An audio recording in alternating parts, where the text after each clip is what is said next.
O tema que estamos tratando aqui vai um pouco além do marco temporal e é bom que todos nós tenhamos consciência disso.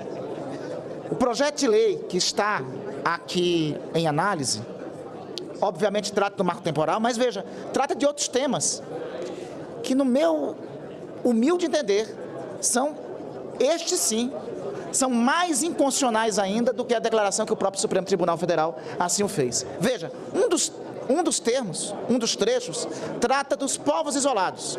A política, presidente Rodrigo, em relação aos povos isolados, é pacificada no nosso país desde o Marechal Cândido Rondon. Não à toa que foi dito ainda há pouco pelo líder Wagner, porque desde a Constituição de 1934, estes direitos, veja, Constituição de 1934, Constituição de 1937, 1946, 1988. O ordenamento constitucional brasileiro evoluiu no entendimento dos direitos dos povos indígenas, dos povos originários, desde esses textos constitucionais, desde a superação, inclusive, no tratamento preconceituoso que se tinha deles, que é onde se chamava anteriormente de silvícolas.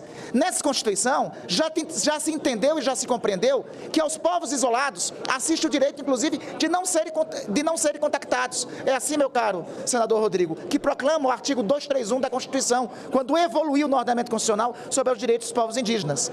Isso, que está consagrado constitucionalmente, presidente Rodrigo, está sendo flexibilizado nesse texto, abaixo da Constituição. Trata o texto também de retomada de terras dos povos originários. Estabelece a possibilidade de reservas indígenas, onde tenham, o que trata o texto do projeto de lei, onde tenha alterações culturais, sejam retomadas pela União. Presidente, isso é um retrocesso a 1500. Isso é um retrocesso à chegada dos europeus e aos primeiros contatos com os povos originários. Possibilita plantar transgênicos em terras indígenas. Proíbe ampliação de terra indígena já demarcada. Presidente, isso é inconstitucionalidade flagrante. Aliás, o artigo 67 do ato das disposições constitucionais transitórias estabeleceu um prazo para que a União fizesse a demarcação de terras indígenas. Estabeleceu um prazo de 5 anos, que esta demarcação não foi cumprida. Retroceder a demarcação é mais do que inconstitucional. Exige indenização de terra nua e indenização a posseiros de má-fé.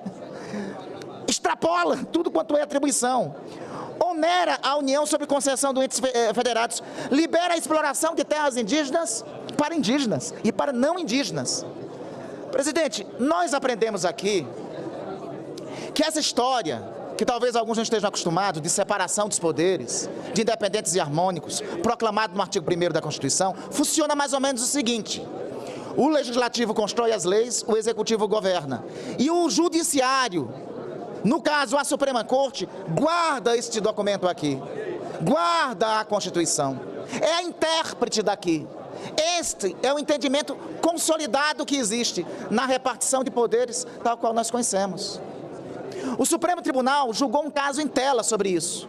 Correndo atrás, o Legislativo tentou alterar o julgamento em tela através de uma lei infraconstitucional, abaixo da Constituição. Por óbvio, presidente, essa matéria será levada ao veto do presidente da República. Por óbvio, mesmo que o veto ou os vetos venham a ser derrubados, por óbvio, será mais uma vez acionada a Suprema Corte, porque ela existe para isso, para ser acionada quando esse documento é ofendido, quando esse documento é descumprido. Existe aqui uma alegação que me parece flagrantemente também, presidente, falsa, de interferência. Se há interferência, e se interferência existe, é a interferência nossa, no entendimento consagrado da evolução do direito dos povos indígenas. Está lá no artigo 236, tudo isso que está sendo aqui ofendido e atacado neste projeto de lei que nós estamos aqui votando, tudo isso está consagrado em um princípio do artigo 231 da Constituição, que proclama para nós o seguinte: são reconhecidos aos índios sua organização social, costumes, línguas, crenças e tradições, e os direitos originários sobre as suas terras, que tradicionalmente ocupam, competindo à União demarcá-las, proteger e fazer respeitar os seus bens. O que está neste artigo 231, presidente, está totalmente sendo ofendido aqui.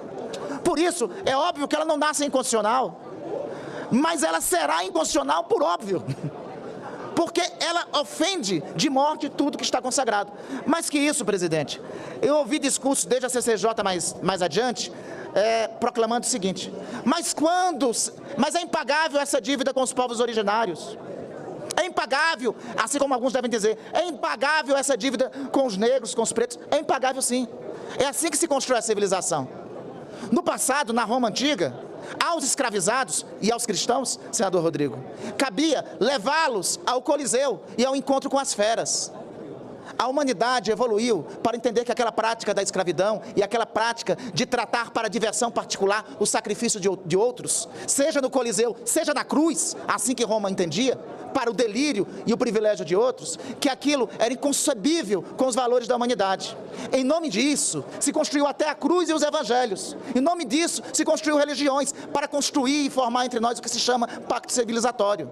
As dívidas impagáveis da humanidade são um reconhecimento pelas atrocidades que aconteceram no passado. E aconteceu uma atrocidade aqui, sim.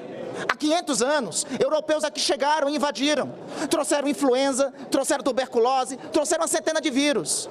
Nós tínhamos aqui já existiam povos, e não eram sub-humanos, como os europeus diziam. Eram povos com civilizações, com culturas, com diversidades.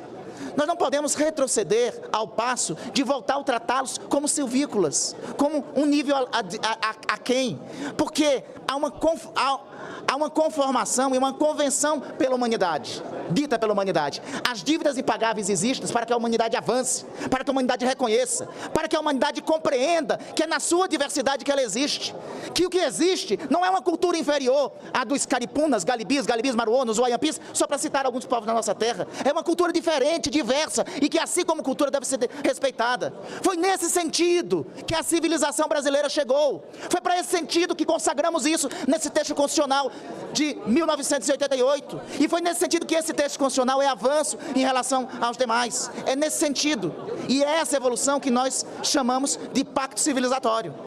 Então, presidente, ao fim e ao cabo, me parece que nós estamos, em primeira análise, ofendendo, porque não estamos tratando aqui somente de tempo, de marco temporal de uma legislação. Ao fim e ao cabo, nós estamos fazendo um estatuto que restaura o trato que o branco tinha com os povos originários, a condição de tratá-los como silvícolas, como era assim na origem, quando os europeus chegaram. É isso que aqui estamos fazendo. É este o nível do retrocesso. Ao fim e ao cabo, nós estamos ofendendo e usurpando o que aqui está na Constituição. A Constituição de 1988, em nenhum momento, a Constituição de 1988, em nenhum momento restabeleceu a questão, tratou a questão de marco temporal. A Constituição de 1988, ao reconhecer o direito dos povos indígenas, reconheceu que nós tínhamos sim uma dívida com os povos originários daqui, que deveriam ser paga e deveria ser, sobretudo, falo para concluir, presidente, somente um minuto, deveríamos, sobretudo, reconhecer os povos que aqui existem, com culturas diferentes das nossas, com valores diferentes de nossos, e que junto conosco constituem um povo só, o povo brasileiro. Mas, por aqui viver, antes da chegada dos europeus, tem que ser assim reconhecido. A legislação, se triunfasse, seria um retrocesso histórico no que a civilização brasileira, ao longo do tempo, tratou. Ainda bem que não triunfará, porque padecerá sob o veto do presidente da República e, em última análise, padecerá sob novo confronto com a inconstitucionalidade do Supremo Tribunal Federal. E é assim que tem que ser, porque é a Suprema Corte que deve ser o intérprete da Constituição. Isto é assim em nossa democracia e nas outras. E todas as tentativas de usurpar a democracia, como invadir a Suprema Corte, já foram superadas.